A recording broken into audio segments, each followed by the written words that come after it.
This is everything you need to know about the new Dragon Ball Super anime, Dragon Ball Super Superhero. We've got a new trailer, a new release date, and most importantly, we finally know what the new villain's plan is.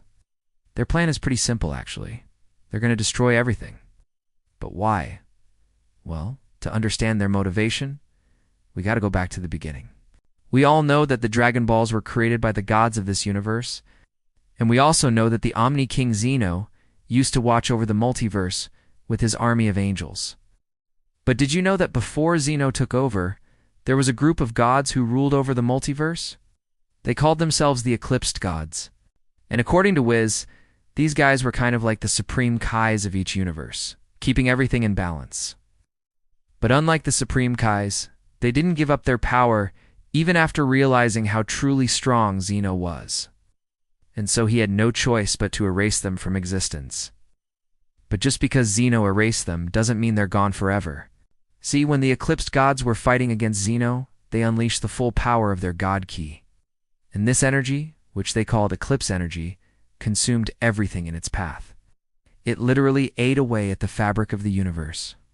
And it took millennia for that energy to dissipate. But now, after all this time, it's starting to come back. And Whis believes it's because mortals have gotten stronger. Mortals like Goku, Vegeta, and Jiren.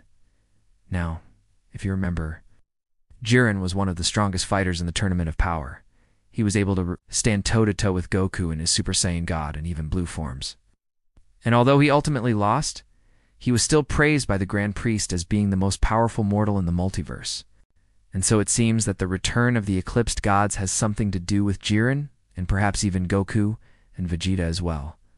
But exactly what does it mean for the new series? Well, let's keep watching to find out. Okay, so right after Wiz finishes explaining everything to us, we see that Beerus Kampa and quite a few other gods are standing in front of a huge crystal. And inside that crystal, we can see the form of a woman. At first it looks like she's asleep, but then she starts to stir.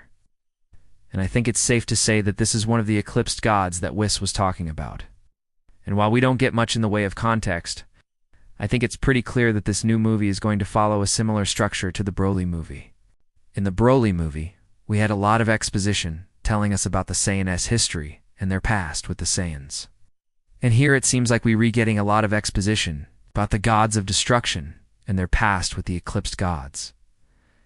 Stay tuned for more episodes, and subscribe and press the bell icon for latest update on Dragon Ball New Saga.